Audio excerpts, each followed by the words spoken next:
The honorable members who are still on this side, please let's move to the back in the line of vision so that the cameras are able to get you.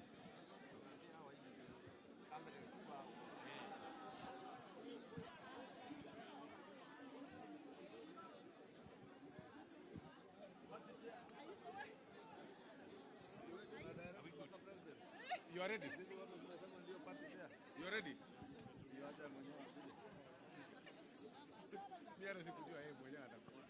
Those of us on the side, kindly on these sides, will not be visible. Let's have a line, a straight line.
Unajua nguvu ya chama.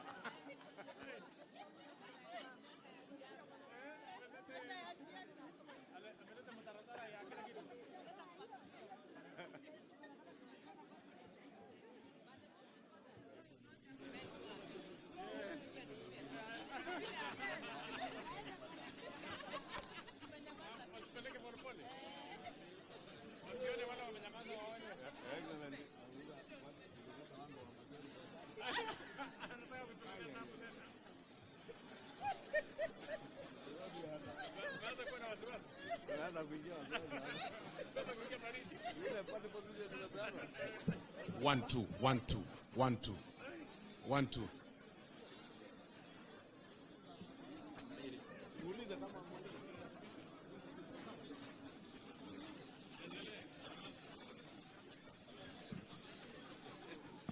Members of the press, are we good?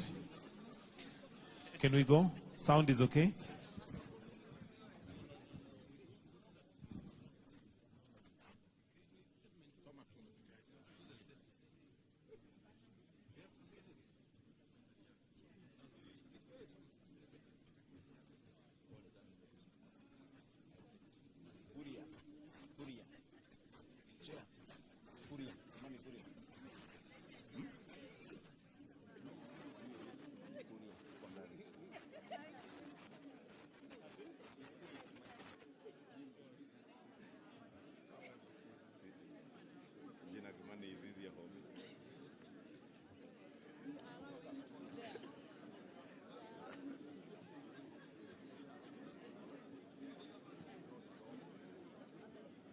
We do. I think we move behind a bit. Along a line.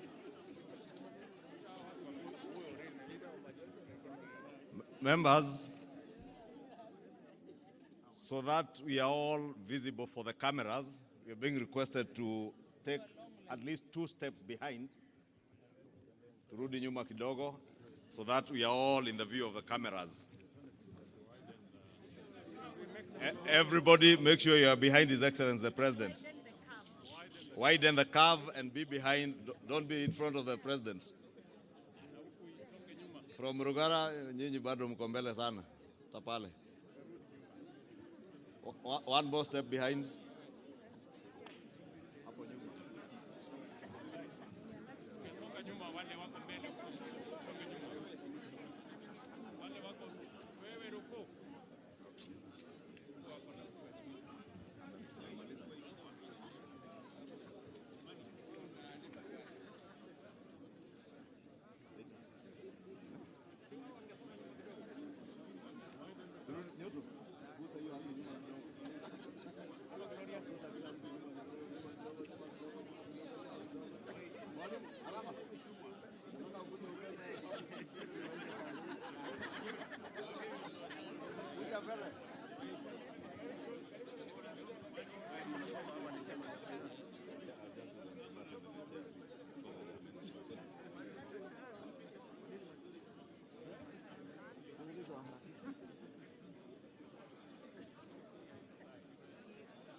He's coming.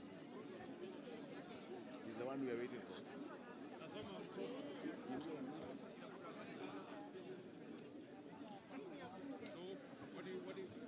Kimani? Yeah. So what is the plan now?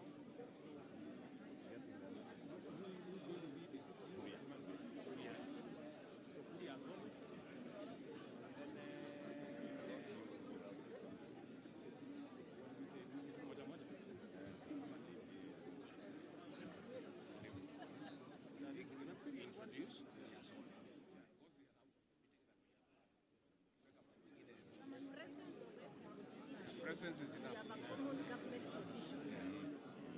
One president kama amesimama hapo nyuma, that statement is enough.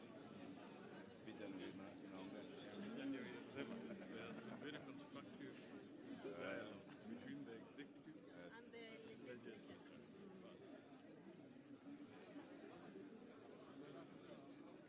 anakuja hapa. No, I thought you saw. I like that one.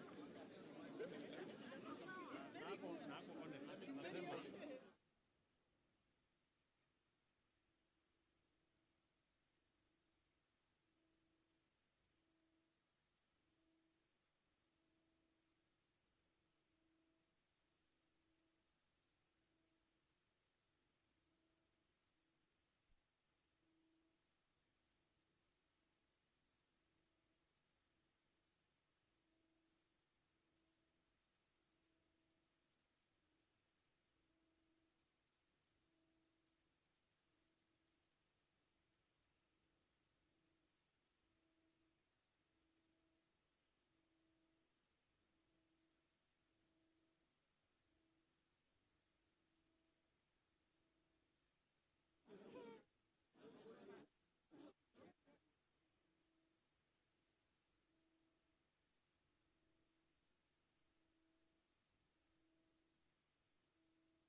Man of the moment.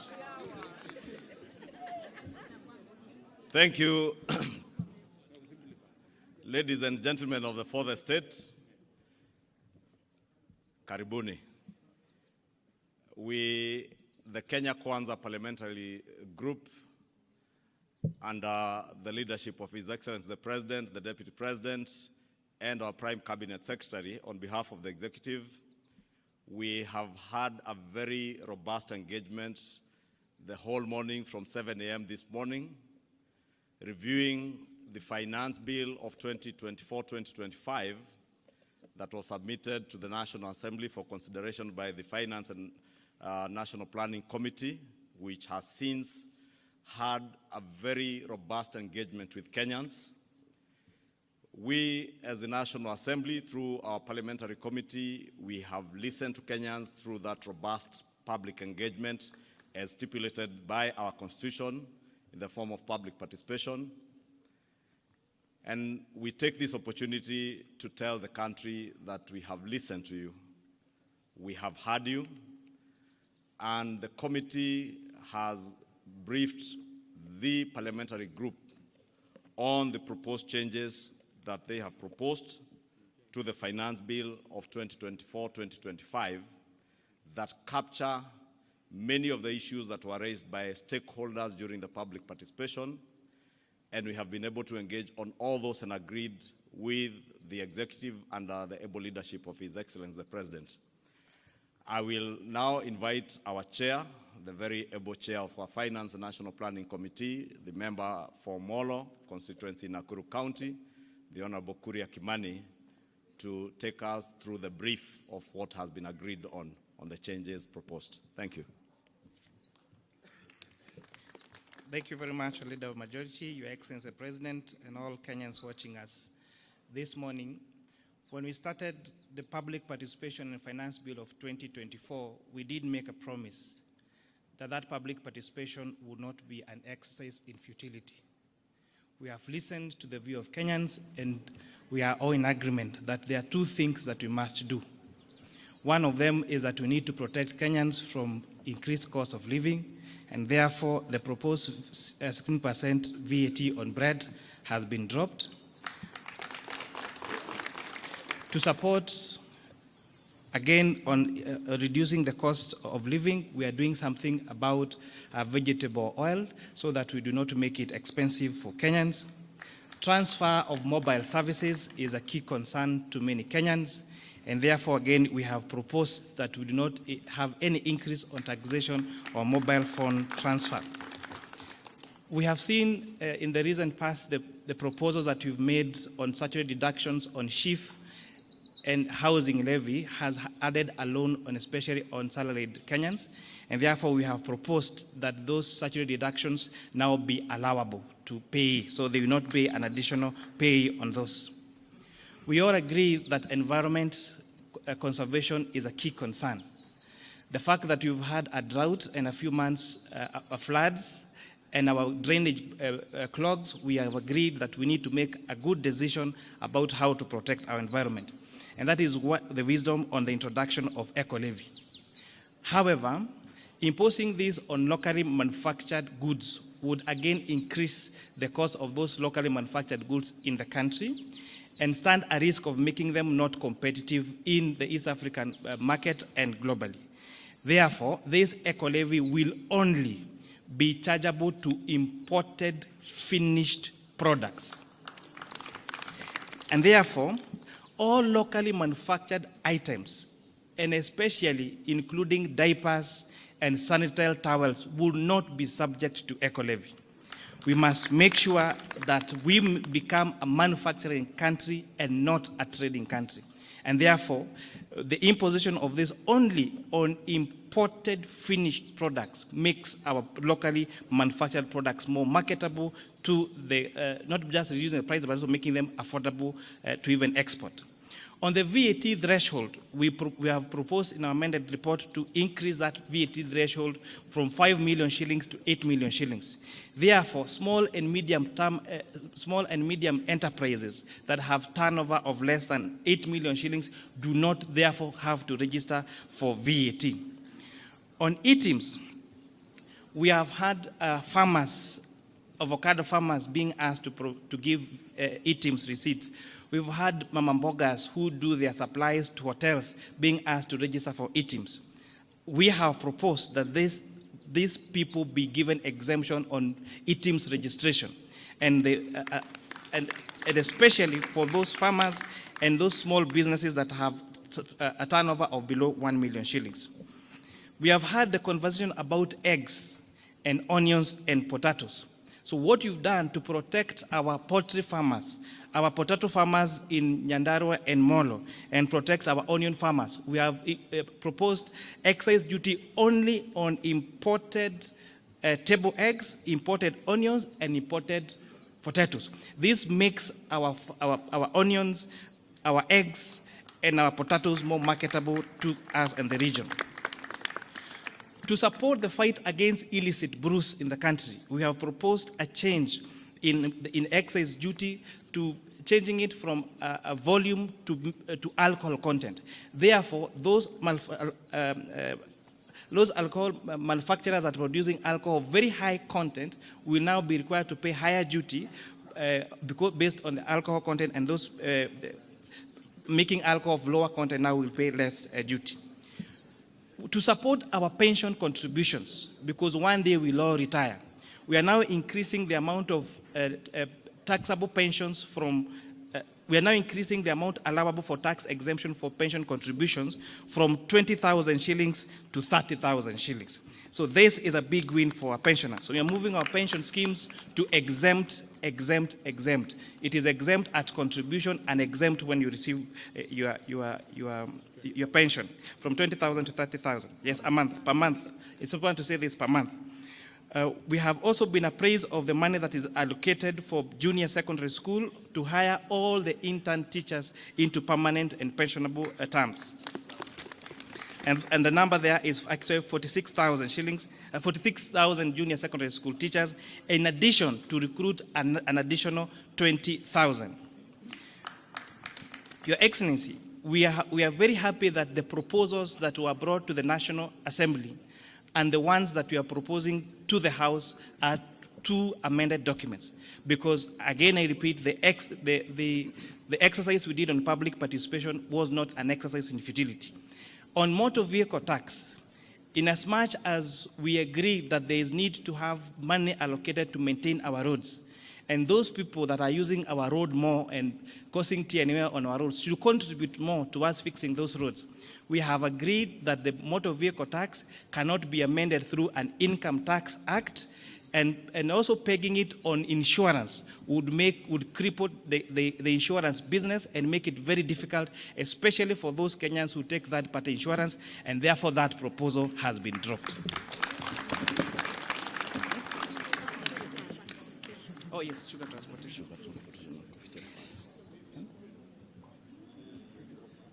Yes, in addition, there was a concern about transportation of sugar from the milling factory to the farms, and therefore to the sugarcane, sorry. We have listened to the concerns about the transfer of sugarcane from the farms to the milling factory. And people are asking, why sugarcane? And why not coffee? And why not tea? Sugarcane is very bulk. And therefore, the largest cost in the processing of sugarcane is actually on transportation, unlike most other crops. And that is why we have recommended to remove VAT on transportation of sugarcane from the farms to the milling factories. For the mobile phone, I actually did mention that mobile phone transfer services has been, we have not increased that, it still retains at 15%. The concern about foreign exchange transactions, the concern about transfer in banks, that the status quo remain, no additional taxes have been increased on that particular side. Thank you, Chairman Kuria. Members of the press, I think as you have heard from the changes that have been made to the proposals in the finance bill, which will be tabled this afternoon in the National Assembly, I think it's important to mention to members of the public, including the public-spirited Kenyans who had intended to occupy Parliament, that there is absolutely no debate today. It's just the tabling of the report. Debate shall begin tomorrow morning, the whole of tomorrow, and continues to Thursday, and will allow time over the weekend for possible amendments from other members of Parliament. You may have realized from the amendments that we have done, there are a number of things that we intend to achieve. Besides the raising of revenue, is also one to ensure that Kenyans have more disposable income. You will notice from the changes that will be proposed by the chair in the report that you table this afternoon, we are devoting more money back into people's pockets, especially the employed Kenyans who have been contributing to the housing levy. The housing levy has been proposed together with the Social Health Insurance Fund, the National Social Security Fund, and now the housing levy to be tax deductible. And that will ensure that what will be subjected to pay as you earn will be an amount less than what was there before. And therefore, more disposable income will be going to many employed Kenyans. The second thing that we intend to do is to encourage savings and investments in our country through the proposals that the chair has stipulated in terms of pensions, the allowable deductions that have been increased for pensions contributions. There's also an allowable deduction on post-retirement medical schemes to ensure that people start saving for their post-retirement, and those post-retirement savings or contributions into a medical scheme to cater for your medical care after retirement will be tax deductible and therefore tax-free. The other policy proposal in this finance bill is the protection of our local manufacturing industries and our farmers. We as a country have made huge investments with our farming communities, and therefore we are intentional on protecting those farmers. That is why you hear the proposals to levy excise duty on imported potatoes, imported table eggs and onions, and also the imposition of eco tax or eco levy on imported finished products. And I think, as the chair has emphasized, it is imported finished products, because when the chair and the finance committee listened to stakeholders, especially the Kenya Association of Manufacturers, a very good case was made for protection of the local manufacturing industry. Therefore, to protect our local manufacturing industry and create jobs within our economy, we are therefore levying those levies on imported finished products, right from the borders, the motorcycles, to sanitary towels that are imported, and diapers and all that. Therefore, I think we'll close it at that, unless Your Excellency, you have something more to add. Okay. On the transport side, on borders, there has been a concern about introduction of excess duty on motorcycles. Again, the decision that we made last year to incentivize local assembly of motorcycles have seen a lot of institutions set up local assembly of motorcycles here in Kenya. There is no reason why we must import a complete finished motorcycle from China. So we are putting excise duty on the one that is imported, but the ones that are made here locally, those are exempted. And it's also important to mention, to protect the vulnerable and those people at the bottom of the pyramid, the eco levy on tires has been exempted on motorcycles, on bicycles, and on wheelchairs, so that those people doing that business around the border sector will not, and even wheelbarrows, so that we don't increase. So there is no worry, there is not going to be increase in the price of wheelbarrow or motorcycles or tuk-tuks or bicycles. Thank you very much. All mkokoteni. Asanteni, there is lunch. Karibuni lunch.